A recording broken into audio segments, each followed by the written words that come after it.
دیکھ نہیں پائے، اور جب نبی ابراہیم کو ہوش آیا، نبی ابراہیم نے فرمایا، دیکھا ملک الموت کھڑے ہوئے ہیں لیکن پھر نارمل حالت میں کھڑے ہیں۔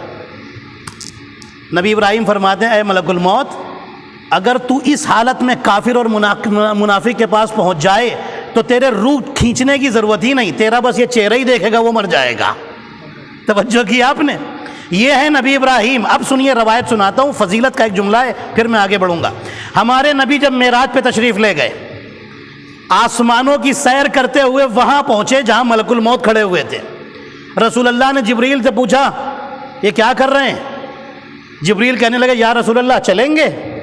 رسول فرماتے ہیں چلو۔ رسول آئے، رسول اللہ نے دیکھا ایک بورڈ لگا ہے، اس کے سامنے دیکھ رہے ہیں، غم میں ڈوبے ہوئے ہیں ملک الموت۔ رسول اللہ نے پوچھا، کیا حالت ہے؟ یہ ایسے کیوں نظر آ رہے ہو؟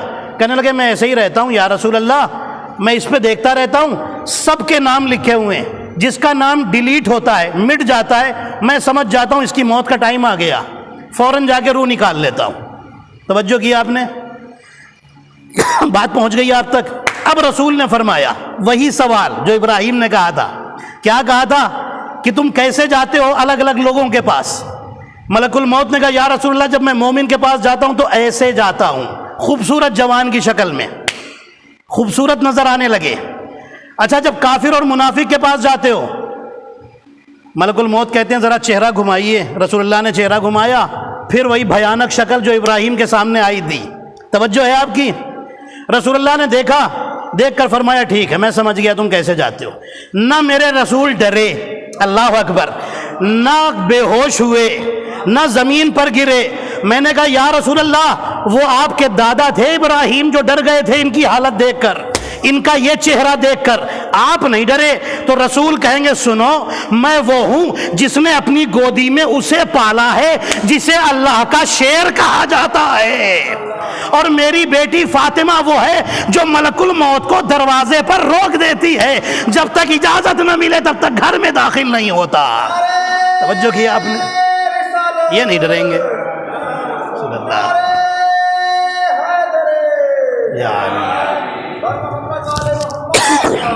اللہم صلی علی محمد وعلی محمد۔ اب اگر آپ کی اجازت ہو تو ایک چھوٹا سا واقعہ آپ کو، چھوٹی سی سٹوری سنا دوں، اجازت ہے آپ کی؟ سنیے گا، جو موت کے بعد کام آنے والی نیکیاں ہیں۔ یہاں تو ہر ایک مدد کرنے آ جاتا ہے، وہاں کوئی مدد کرنے والا نہیں ہوگا، صرف اہل بیت آپ کی مدد کرنے کے لیے آئیں گے۔ اور دیکھیے، اہل بیت کی مدد لینے کے لیے بھی انسان کا کردار اور اخلاق اور اعمال اور ایمان بہت بلند ہونا چاہیے، بہت۔ لیکن آپ جانتے ہیں، قبر کی چیز کو، قبر کی حالت کو دیکھ کر کے سب ڈرے ہیں۔ ارے بڑے بڑے صحابی ڈرے ہیں، بڑے بڑے مسلمان ڈرے ہیں، بڑے بڑے مسلمان ڈرے ہیں، بڑے بڑے علماء ڈرے ہیں، سب ڈرتے ہیں۔ ہاں سنیے گا، علامہ مجلسی کے ایک شاگرد تھے، ان دونوں نے آپس میں کمٹمنٹ کیا کہ جو پہلے مر جائے وہ خواب میں آ کر دوسرے کو بتائے گا پہلی رات کیسی گزری۔ علامہ مجلسی ظاہر ہے شاگرد سے تو بڑے ہی تھے، ہے نا، پہلے انتقال ہو گیا۔ اب ان کے جو شاگرد ہیں، ان کا نام ہے نعمت اللہ جزائری، سید نعمت اللہ جزائری، بہت بڑے عالم، ہمارے مذہب کے بہت بڑے عالم۔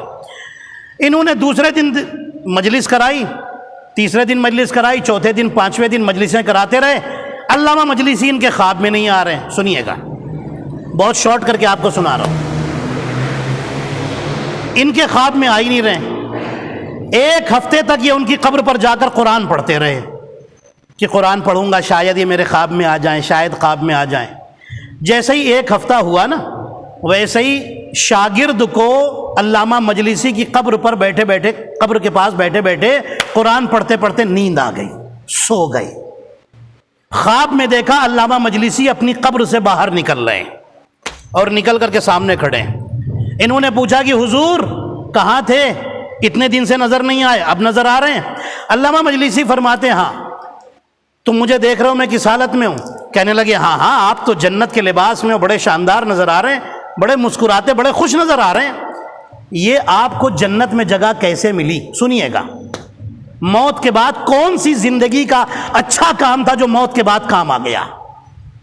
علامہ مجلسی کہتے ہیں، سنو، میرے مرنے سے پہلے میرے بدن میں بہت تیز درد تھا، میں نے اللہ سے کہا میرے اللہ تو اپنے بندے کو اس کی طاقت سے زیادہ آزماتا نہیں ہے، امتحان میں نہیں ڈالتا، تکلیف نہیں دیتا، میری طاقت تو اب جواب دے گئی، پروردگار مجھ پر اپنی رحمت نازل کر دے، ٹھیک اگر میری زندگی ہے تو ٹھیک کر دے، نہیں ہے تو مجھے اٹھا لے۔ علامہ مجلسی کہتے ہیں کہ اچانک میرے پیر کے پاس سے ایک فرشتہ سامنے آیا، نکل کر کے سامنے آیا، اور اس نے میرے پیر پر ہاتھ رکھا اور مجھ سے پوچھا اب درد ہو رہا ہے؟ علامہ مجلسی کہتے ہیں میں نے فرشتے سے کہا جہاں تو نے ہاتھ رکھا ہے وہاں درد نہیں ہو رہا ہے۔ پھر وہ ہاتھ اپنا آگے بڑھاتا گیا اور میرے بدن سے درد دور ہوتا گیا۔ وہ اپنا ہاتھ آگے بڑھاتے بڑھاتے میرے سر تک لایا، میں نے دیکھا کہ میری روح باہر نکل گئی ہے، میرے بدن کو دیکھ رہی ہے۔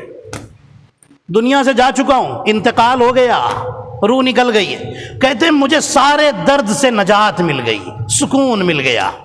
علامہ مجلسی کہتے ہیں میں نے دیکھا لوگ آئے، میرے گھر والے آ کر کے رو رہے تھے، پیٹ رہے تھے، چیخ رہے تھے۔ میں نے کہا کہ پریشان مت ہو، میں تو بڑے سکون میں آ گیا ہوں۔ جو دکھ تھے، درد تھے، میری باڈی میں جو درد تھا، پین تھا، وہ سارا پین ختم ہو گیا، درد ختم ہو گیا ہے۔ علامہ مجلسی کہتے ہیں مجھے غسل دیا گیا، کفن پہنایا گیا، نماز ہوئی، مجھے قبر میں اتارا گیا۔ جب مجھے دفن کیا گیا تب قبر میں ایک آواز آئی، اے میرے بندے محمد باقر مجلسی، یہ بتاؤ کہ تم کیا لے کر آئے ہو؟ کہنے لگے میں نے بتانا شروع کیا، میں نے نمازیں اتنی پڑھی، میں نے روزے اتنے رکھے، میں نے حج اتنے کیے، میں نے اتنی کتابیں لکھی، میں نے اتنا وعظ کیا، اتنی نصیحتیں کی، اتنا لوگوں کو سکھایا، یہ کیا وہ کیا۔ آواز آئی یہ سب تم نے اپنے لیے کیا ہے، ہمارے لیے کیا کیا ہے بتاؤ؟ اور تم نے یہ جو کچھ بھی کیا ہے اس میں کہیں نہ کہیں کچھ نہ کچھ گڑبڑی موجود ہے۔ گڑبڑی سمجھ گئے؟ کبھی دکھاوا آ جاتا ہے۔ بہترین نماز پڑھی تھی، پوری تجوید کے ساتھ، قرات کے ساتھ، تلفظ کے ساتھ، لیکن ارادہ یہ تھا کہ 4 لوگ نماز کے بعد تعریف کریں کہ قرات بڑی پیاری تھی۔ ہو گیا نا دکھاوا، ہو گیا نا دکھاوا۔ آواز آئی تمہارے ہر عمل میں کہیں نہ کہیں کچھ نہ کچھ ملاوٹ تھی، گڑبڑ تھی۔ علامہ مجلسی کہتے ہیں کہ میں اپنے شاگرد کو بتا رہے ہیں، میں نے سوچا کہ اب میں کیا دکھاؤں، کیا پیش کروں اللہ کی بارگاہ میں۔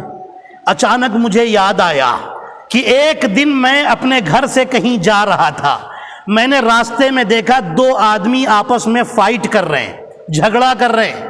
ایک آدمی دوسرے کمزور آدمی کو مار رہا ہے اور گالیاں دے رہا ہے، اور دوسرا آدمی جو بیچارہ پٹ رہا ہے، مار کھا رہا ہے، وہ کہہ رہا ہے کہ مجھے چھوڑ دو، میرے پاس پیسہ نہیں ہے، میں تمہارا قرضہ کہاں سے ادا کروں، قرضہ کہاں سے ادا کروں، مجھے معاف کر دو، میرا قرضہ معاف کر دو۔ وہ کہہ رہا ہے کہ میں تو تجھ پر اپنا قرضہ معاف نہیں کروں گا، میں بھی ماروں گا، میرے یہ آدمی بھی تجھے ماریں گے، میرے غلام بھی ماریں گے، سب مل کر کے بیچارے ایک اکیلے کو پیٹ رہے ہیں۔ علامہ مجلسی کہتے ہیں مجھے دیکھ کر بڑا رحم آیا، بہت ترس آیا۔ میں سیدھے اپنے گھر میں واپس آیا، جتنے پیسے تھے اٹھا کر لایا اور پوچھا بھائی تیرا قرضہ کتنا ہے، اس کو چھوڑ دے، اپنا قرضہ لے لے۔ میں نے اپنے پیسے سے اس بندے کا قرضہ ادا کیا۔ جیسے ہی میں نے یہ بات اللہ کی بارگاہ میں پیش کی، اللہ نے کہا اے مجلسی تمہارا یہ کام مجھے بہت پسند آیا ہے، میں نے اس کی وجہ سے تمہاری عبادتیں بھی قبول کر لی، تمہارا صدقہ خیرات بھی قبول کر لیا، تمہارا وعظ و نصیحت بھی قبول کر لیا، تم نے جو کتابیں لکھی ہیں وہ بھی قبول کر لیا، تمہارے سارے اعمال ہم نے قبول کر لیے ہیں، تمہیں جنت میں جگہ عطا کر دی ہے۔ صلوات پڑھے محمد اور آل محمد پر۔ غور کیا آپ نے؟ ایک اچھا عمل، ایک بندے کی مدد کر دینا، ہیومنٹی، انسانیت اللہ کو اتنی پسند ہے کہ اگر انسانیت انسان پیدا کر لے، اللہ اکبر، تو اس کے ساتھ ساتھ ساری اچھائیاں بھی قبول ہو جاتی ہیں۔ ہاں عزیزان محترم، یہ اچھائیاں محبت اہل بیت کے ساتھ ہونی چاہیے۔ کوئی بھی اچھائی ہو، اہل بیت کی محبت کنڈیشن ہے، شرط ہے ولایت علی، ولایت اہل بیت۔ ہاں بالکل سیدھی اور سچی بات ہے۔ علی کی ایک ایسے جوان کے ایصال ثواب کی مجلس رکھی ہے، علی اصغر میرے مدرسے کا اسٹوڈنٹ تھا، بہترین اسٹوڈنٹ تھا، بہت اچھا اسٹوڈنٹ تھا ماشاءاللہ، اللہ اس کے درجات کو بلند کرے، جوار جناب علی اکبر علیہ السلام میں جگہ عطا فرمائے۔ ان کے والدین کو، ان کے بھائیوں کو، ان کے تمام اہل خانہ کو صبر عطا فرمائے۔ عزیزان محترم، میں نے موت کا تذکرہ کیا، انسان اپنی موت کو یاد رکھے، ہمیشہ اللہ سے قریب ہوتا چلا جائے گا۔ میرے عزیزوں، ہمارے بھائی نے بھی جناب علی اکبر علیہ السلام کا مرثیہ بیان کیا، پڑھا۔ میں چاہتا ہوں جناب علی اکبر علیہ السلام کے حوالے سے کچھ باتیں ہو جائیں۔ حسین کا وہ جوان جس سے حسین نے سوال کیا تھا، علی اکبر، جب جناب علی اکبر نے جناب علی اکبر علیہ السلام کے بارے میں بتایا تھا، کہا تھا، فرمایا تھا کہ کل شہادت کا دن ہے۔ امام حسین نے اور بھی باتیں کی، تو جناب علی اکبر نے ایک سوال کیا، السنا علی الحق، کیا ہم حق پر نہیں ہیں؟ امام حسین فرماتے ہیں اگر ہم حق پر نہ ہوں گے تو کون حق پر ہوگا؟ اب جانتے ہیں پلٹ کے علی اکبر نے کیا کہا تھا، موت سے کتنا پیار ہے۔ فرماتے ہیں بابا جان، پھر پریشانی کی بات کیا ہے؟ ہم موت پر چلے جائیں یا موت ہمارے اوپر آ جائے، کوئی فکر کی بات نہیں ہے، کوئی پریشانی کی بات نہیں ہے۔ موت سے اتنا پیار، جانتے ہیں نا کہ موت ان کے لیے شہادت عظمیٰ کا درجہ رکھتی ہے، بڑی شہادت کا درجہ رکھتی ہے۔ عزیزان محترم، یہ حسین کا وہ جوان ہے، وہ جوان ہے۔ میں نے خواب ایک ہے، لیکن روایتیں دو طرح کی پڑھی ہیں، دو طرح کی ہیں۔ ایک روایت تو میں نے پڑھی اور ایک روایت سنی ہے۔ جو روایت میں نے پڑھی وہ جناب زینب کے حوالے سے، اور جو سنی ہے وہ جناب علی اکبر کے حوالے سے۔ میں آپ کو سناتا ہوں، اور ایک معتبر خطیب سے، معتبر عالم سے سنیے۔ جب شب عاشور آئی، سنیے گا، حضرت علی اکبر کے حوالے سے سنیے گا۔ شب عاشور آئی، آپ جانتے ہیں تمام خیموں میں اللہ کی عبادت ہو رہی تھی، حسین کے خیموں میں، کربلا میں عبادت ہو رہی تھی۔ حضرت عباس اور حضرت علی اکبر، حضرت قاسم، یہ خیمے کا پہرا دے رہے تھے، سارے خیموں کا۔ یہی آپ سنتے ہیں نا، خیموں کا پہرا دے رہے تھے، یہی پڑھا جاتا ہے، آپ حیران نہ ہو، یہی پڑھا جاتا ہے، پہرا دے رہے تھے۔ کافی رات گزر گئی، امام حسین اپنے مصلی عبادت پر تھے۔ علی اکبر اس خیمے میں آئے جس خیمے میں حسین عبادت کے مصلی پر عبادت کر رہے تھے۔ علی اکبر کہتے ہیں بابا میں نے ابھی پہرا دیتے دیتے جب میں تھک گیا تو ایک جگہ پر میں بیٹھ گیا، مجھے ہلکی سی نیند آ گئی، میں نے خواب دیکھا، مجھے نیند آ گئی، میں نے خواب دیکھا، خواب میں دیکھا کہ کربلا کے اس میدان میں خون کا دریا بہہ رہا ہے، اس خون کے دریا میں آپ کمر تک کھڑے ہوئے ہیں، آپ کمر تک کھڑے ہیں، یعنی کون؟ حسین کمر تک خون کے دریا میں کھڑے ہوئے ہیں۔ بابا اس خواب کی تعبیر کیا ہے؟ حسین نے خواب کی تعبیر بتائی اور فرمایا کہ بیٹا کل شہادت کا دن ہے، ہر طرف خون ہی خون بہے گا۔ ہاں عزادارو، اس کے بعد علی اکبر کہتے ہیں بابا میں نے دیکھا آپ کے بدن میں جگہ جگہ زخموں کے نشان ہیں اور اس سے خون ٹپک رہا ہے، خون نکل رہا ہے۔ حسین نے خواب کی تعبیر بتائی۔ ہاں عزادارو، اس کے بعد پھر علی اکبر نے سوال کیا بابا، کہتے ہیں بابا میں نے دیکھا اس خون کے دریا میں جس میں آپ کمر تک کھڑے تھے، اچانک آپ کا داہنا بازو کٹ کے گر گیا، جیسے ہی کٹ کے گرا آپ نے آواز دی ہائے میرا داہنا بازو کٹ کے گر گیا۔ حسین فرماتے ہیں بیٹا علی اکبر تمہارے اس خواب کی تعبیر یہ ہے جب میرا قاسم مارا جائے گا تو میں ایسا محسوس کروں گا جیسے میرا داہنا بازو کٹ کے گر گیا۔ علی اکبر کہتے بابا پھر میں نے خواب میں دیکھا کہ آپ کا بایاں بازو کٹ کے گر گیا۔ حسین کہتے ہیں بیٹا جب میرا بایاں بازو کٹا ہوا میں اس وقت محسوس کروں گا کہ جب میرے اون محمد مارے جائیں گے۔ علی اکبر کہتے ہیں بابا پھر میں نے دیکھا آپ نے اپنی کمر کو جھکا لیا اور ایک جملہ کہا ہائے میری کمر ٹوٹ گئی۔ عزادارو، حسین کہتے ہیں بیٹا جب میرا عباس مارا جائے گا تب میں کہوں گا ہائے میری کمر ٹوٹ گئی، الان انکسر ظہری، اب میری کمر ٹوٹ گئی، اے عباس میری کمر ٹوٹ گئی۔ عزادارو، حسین نے سوال کیا بیٹا پھر کیا دیکھا؟ اکبر کہتے بابا میں نے خواب میں دیکھا اچانک آپ نے آنکھیں کھولی اور بند کی اور ایک جملہ کہا ہائے میری آنکھوں کی روشنی چلی گئی، ہائے میری آنکھوں کا نور چلا گیا۔ بابا اس خواب کی تعبیر کیا ہے؟ حسین جو ابھی تک تعبیر بتا رہے تھے نا، اب حسین چپ ہو گئے، حسین کچھ نہیں بولتے، حسین کچھ نہیں بولتے۔ اکبر نے پھر پوچھا، حسین نے جواب نہیں دیا۔ جب تیسری بار پوچھا نا تو حسین مصلے سے اٹھے، اکبر کا ہاتھ پکڑا، کہا خیمے کے باہر آ جاؤ، کہیں ایسا نہ ہو اس خواب کی تعبیر میری زینب سن لے، تمہاری ماں ام لیلہ سن لے۔ اے اکبر، جب تمہاری شہادت ہوگی تب میں کہوں گا آنکھوں کا نور چلا گیا، آئے میرا اکبر مارا گیا، آئے میرا جوان بیٹا دنیا سے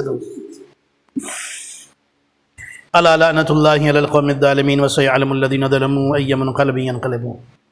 الہی بحق الحسین جدہ و ابی و امہ و اخی، میرے اللہ تجھے محمد اور آل محمد علیہ السلام کا واسطہ ہماری اس مختصر سی عبادت کو قبول فرما، ہمارے کثیر معاصی کی مغفرت فرما، جو بیمار انہیں شفاء کاملہ عطا فرما، جو پریشان حال ہیں ان کی پریشانیوں کو دور فرما۔ میرے اللہ، جن مرحومین کے ایصال ثواب کی مجلس ہے ان کی روح پر اپنی رحمتوں اور برکتوں کو نازل فرما، ان کے اعزاء و اقارب اور رشتہ داروں کو صبر جمیل عطا فرما۔ میرے اللہ، تمام مومنین مومنات کے جان مال اور عزت و آبرو کی حفاظت فرما۔ میرے اللہ، جو مریض ہیں اور بالخصوص کرونا کے مرض کا شکار ہیں، میرے اللہ ان سب کو شفاء کاملہ عطا فرما۔ میرے اللہ، تمام مومنین مومنات کو کرونا کی بیماری سے، کرونا کے اس مرض سے محفوظ رکھنا۔ میرے اللہ، جو عالم مسافرت میں ان کے سفروں میں کامیابی عطا فرما، جو عازم مسافرت ہیں انہیں بھی کامیابی عطا فرما۔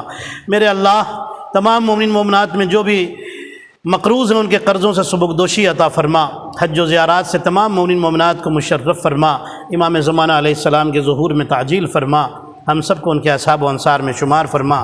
آپ حضرات 1 مرتبہ سورہ الحمد اور 3 مرتبہ سورہ توحید کی تلاوت فرما کر مرحوم علی اصغر اور محبوب یوسف علی بھائی کے جتنے بھی اعزاء و اقارب دنیا سے گزر چکے ہیں ان سب مرحومین کی روح کو بخش دیں۔ فاتحہ۔